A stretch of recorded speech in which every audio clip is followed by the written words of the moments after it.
नमस्कार, self awakening mission से संजीव मलिक। दोस्तों, इस वीडियो में मैं आपको बता रहा हूँ कि आप अपने प्रतिभा, अपने टैलेंट, अपने पैशन को कैसे पहचानें। अपने धरती पर आने का जो उद्देश्य होता है, आप सभी को लगता होगा इस धरती पर आने में खास काम के लिए आया हूँ। आपको ऐसा लगता होगा, बार-बार लगता होगा, डेफिनिटली लगता होगा। क्योंकि इस वीडियो तक अगर आप पहुँचे हैं, तो ये पक्की बात है कि आपने कुछ खोज आपके मन में चल रही है। और वो क्या आप करने के लिए आए हैं, उसके लिए मैं आपको कुछ बातें यहाँ पर बता रहा हूँ, जो आपको अपने बारे में जानने में मदद करेंगे। देखिए, हमारे अंदर डिफरेंट टाइप की कैपेबिलिटीज़ हैं, जिसको जानना एक मुख्य उद्देश्य होता है इस धरती पर आने का। वैसे और भी उद्देश्य हैं। उदाहरण के लिए हमारा एक उद्देश्य है अपने कार्मिक क्लियर करना, राइट? इसके बारे में मैंने विस्तार से एक वीडियो डाला है कि जीवन का उद्देश्य क्या है। जीवन के उद्देश्य में है कार्मिक क्लियर करना, पृथ्वी के नियमों को समझना और इस धरती पर आकर ज़्यादा से ज़्यादा लोगों की सेवा करना और अपनी कैपेबिलिटीज़ को पहचानना। जब मैं बात कर रहा हूँ अपनी कैपेबिलिटीज़ को पहचानना, बाकी नियमों के बारे में मैं अलग वीडियो में बात कर चुका हूँ, लेकिन यहाँ मैं बात कर रहा हूँ अपनी कैपेबिलिटीज़ को कैसे पहचाने और कैसे लोगों के सामने लेकर आए। आज मैं इसके बारे में बात कर रहा हूँ। तो इसमें शारीरिक कैपेबिलिटीज़ भी होती हैं हमारे अंदर मानसिक प्रतिभाएं भी होती हैं और हमारे अंदर आत्मिक प्रतिभाएं भी हैं। आत्मा के अंदर भी गुण हैं जो कि मेडिटेशन से निखरते हैं। जैसे प्रेम की योग्यता है हम सबके पास, अपार अनंत प्रेम के भंडारी हैं हम, लेकिन उसको भी निखारना पड़ता है मेडिटेशन के द्वारा। अब शारीरिक और मानसिक योग्यताएं, जिसको आप अपना पैशन बोलते हो, वो पैशन को पहचाना कैसे जाए, सबसे बड़ी बात है उसको पहचानना। और अगर आपका पैशन और आपका प्रोफेशन सेम हो जाए, मतलब वही काम आप करें, तो आपको जीवन में वो आनंद, वो खुशी मिलेगी जो किसी भी मेडिटेशन करने वाले व्यक्ति को अपने मेडिटेशन में आनंद मिलता होगा, या जो बुद्ध को खुशी मिलती होगी, वैसी खुशी आपको अपने जीवन में वो काम करने में मिलेगी जो आपका बेसिक टैलेंट होगा। अब उसको पहचाने कैसे? तो पहचाने के लिए मैं आपको बता दूं कि आपके पास अनेक तरह की प्रतिभाएं मौजूद हो सकती हैं। एक भी हो सकती है, दो भी हो सकती हैं, ज्यादा भी हो सकती हैं। वो कौन सी प्रतिभा, वो कौन सा टैलेंट, वो कौन सा कौशल, वो कौन सा गुण, वो कौन सा स्किल आपके पास है, वो कौन सी क्षमता आपके पास है। याद रखिए, एक क्षमताएं वो होती हैं जो आपको एक अच्छी नौकरी दिलवा सकती हैं, जो आपको अच्छा बिजनेस दिलवा सकती हैं, काम दिलवा सकती हैं, पैसा कमाने का योग्यता दे सकती हैं। वो एक बिल्कुल डिफरेंट बात है। जैसे मैं 3 इडियट मूवी की बात कर रहा हूँ, वो जो इंजीनियर, एज ए इंजीनियर वो काम कर सकता था किसी कंपनी में, लेकिन जब उसने फोटोग्राफी को अपने पैशन की तरह से चुना, तो अपनी जिंदगी को जिया। मैं आपको इसी जिंदगी को जीने की बात कर रहा हूँ कि जिंदगी को जिया कैसे जाए। तो इसी जीवन को जीने के लिए मैं बात कर रहा हूं कि इस टैलेंट को पहचानना। तो क्योंकि अगर आपने अपनी इस प्रतिभा को पहचान लिया, तो समझ लीजिए कि जैसे मतलब आप अपने जीवन को खुल के जी पाएंगे। क्योंकि किसी की प्रतिभा छिप जाती है और किसी की प्रतिभा छप जाती है, और जिसकी छप जाती है, हम उसी छपने की बात कर रहे हैं कि अपनी उस छिपी हुई प्रतिभा को छापने के लेवल पर आप कैसे लेकर आए।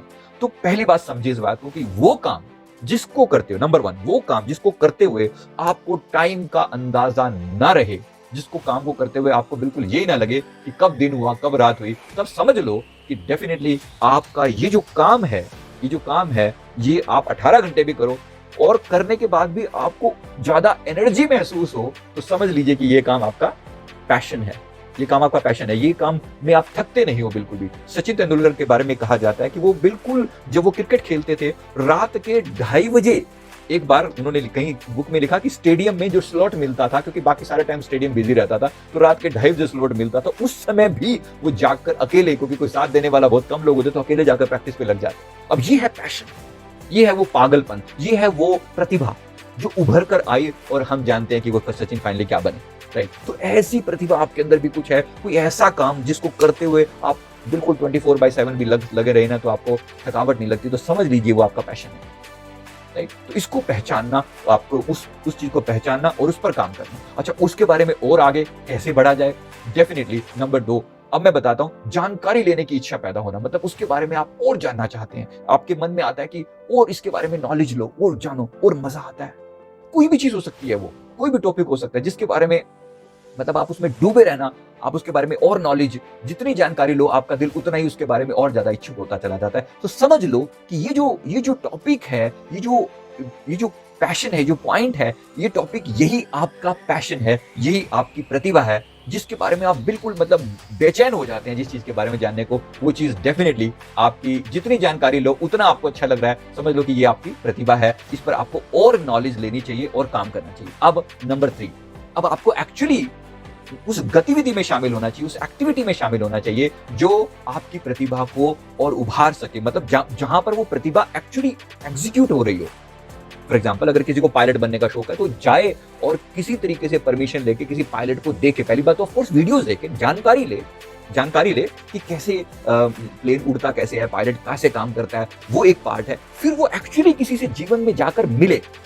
मेरे मित्र के बेटे को आईएएस के लिए बात करनी थी, तो हम उसको हमारा जो सिटी है जींद सिटी, वहाँ के डीएम जो डिस्ट्रिक्ट मजिस्ट्रेट हैं उनके पास, मतलब डीएम जो वहाँ के जो मतलब वहाँ के आईएएस ऑफिसर हैं, हम उनको सामने जाके मिलवाया, उनको दिखाया कि इनकी कार्रवाई कैसे होती है। देखो, अगर देख के तुम्हारे दिल में आग सी लग जाती है कि बस यही मुझे करना है, तो वो एक्टिविटी चाहे वो कुछ भी क्यों ना हो।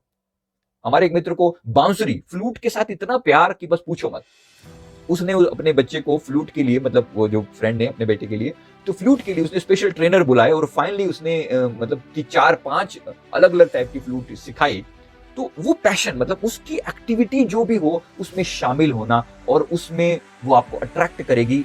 अगर आपको भी पैशन अभी भी समझ में नहीं आया तो उसमें कुछ इन्वॉल्व होकर देखिए, क्योंकि कुछ चीजें बात करने के बाद ही समझ में आएगी। फॉर एग्जांपल आपने सुना होगा नीरज चोपड़ा के बारे में। नीरज चोपड़ा के जो कोच, जिन्होंने नीरज चोपड़ा को एक्चुअली डिस्कवर किया और उनको निखारा उनकी प्रतिभा को, जो वो पहली बार वहां पर उनके पास गए तो उन्होंने कहा कि मैंने अनेक तरह के गेम्स के लिए उनको ट्राई करवाया, अनेक तरह के गेम्स के लिए, जैसे डिस्कस थ्रो होता है, जैसे दौड़ होती है, जैसे हडल वाली रेस होती है, अनेक तरह के उसके लिए ट्राई किया। लेकिन जब जेवलिन थ्रो की बात है, यानी भाला फेंकने की बात है, तो वहां पर भाला फेंकते हुए जो उन्होंने टैलेंट दिखाया, बाकी लोगों ने जब लगभग 19 या 20 मीटर तक भाला फेंका तो उन्होंने लगभग 24 मीटर तक, 5-6 मीटर ज्यादा जो भाला फेंका, तो समझ में आया कि ये बंदे का टैलेंट यहां पर है। तो जाहिर सी बात है, ऐसी कोई गतिविधि में शामिल होंगे तभी आपका टैलेंट उभर कर सामने आएगा। इस पे आपको जरूर काम करना चाहिए। अब इसके बाद नंबर 4 आता है कि अगर आपको थोड़ा बहुत भी समझ में आ गया हो अपनी बात, तो अब आप अपने उस प्रतिभा को उभारने के लिए, निखारने के लिए, समझौता करने के लिए तैयार रहें।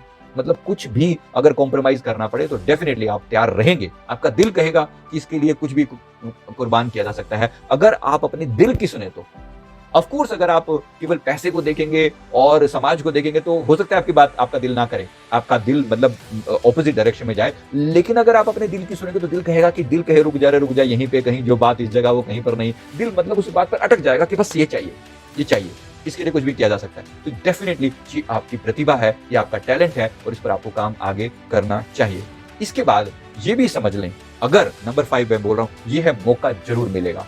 आपने अगर इतना अपने आप के लिए कुर्बान किया, अगर इतना पहचानने में अगर मेहनत लगाई, तो यकीन मानिए यूनिवर्स आपका मित्र है, आपका पिता है, आपकी माता है, मतलब यूनिवर्स, ब्रह्मांड जिसने आपको इस संसार में भेजा है, वो पूरी तरह प्रतिबद्ध है। वो पूरी तरह आपको, आपके टैलेंट को उभारने का वो पूरा प्रयास करेगा, आपको चांस जरूर देगा वो कहीं ना कहीं।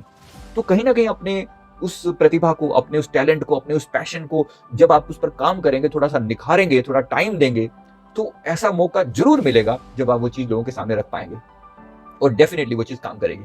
मैं सैमसंग में as a senior chief engineer की पोस्ट पर काम करता था, तो वहां पर जब मैंने देखा, मतलब मैं उस लेवल पर जब मैंने वहां पर जब वो टाइम था, मतलब वो सब काम करते थे, सब अच्छा तो लगता था क्योंकि बहुत पैसा अच्छा खासा था वहां पर, लेकिन दिल कहीं ना कहीं अंदर से कचोटता रहता था कि भाई वो मजा नहीं आ रहा, मैं जिस काम को करने के लिए आया हूं ना, वो काम नहीं हो रहा अभी तक।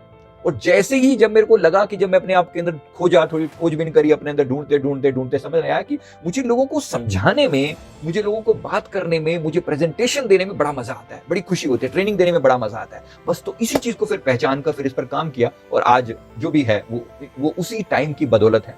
तो कुदरत ने मौका दिया, चांस दिया, फिर उस पर काम किया, मेहनत करी, डेफिनेटली वो निखर के आया। तो मैं यही आपको कहना चाह रहा हूं कि आप भी यकीन मानिए, नेचर आपको चांस देगी, परमात्मा आपको चांस देगा, आपको मौका मिलेगा। तो आपको चाहे उसमें, याद रखिए, वो आपको चाहे बहुत सारा, मतलब जरूरी नहीं है कि आप जब उस पर काम करेंगे तो आपको बहुत फेम मिलेगा या बहुत ज्यादा आपको पैसा मिलेगा, लेकिन खुशी बड़ी मिलेगी, आनंद बड़ा आएगा जब आप वो काम करेंगे और आप अपने जीवन को जी सकेंगे। इसलिए याद रखना, अपने दिल के लेवल पर काम करना। अगर आपका पैशन ही आपका प्रोफेशन बन जाए तो जीवन को जीने का मजा आ जाएगा। तो जरूर इस पर काम करेंगे। मैं उम्मीद करता हूं आपको वीडियो जरूर अच्छा लगा होगा। अगर आपने भी अपने टैलेंट को पहचान लिया तो नीचे जरूर लिखें कि आपके अंदर वो कौन सा टैलेंट है, और अगर इसमें मेरी कोई भी मदद हो सकती है, मतलब मेरी तरफ से कोई मदद हो सकती है, तो प्लीज मुझे लिखें, कमेंट करके बताएं कि आपके अंदर कौन सा टैलेंट मौजूद है, जिसको आपने क्या पहचान लिया उस टैलेंट को। अगर हाँ, तो जरूर लिखकर बताएं और वीडियो को लाइक करें, कमेंट करें, हमारे चैनल को जरूर सब्सक्राइब कर लें। थैंक यू वेरी मच, बहुत बहुत शुक्रिया।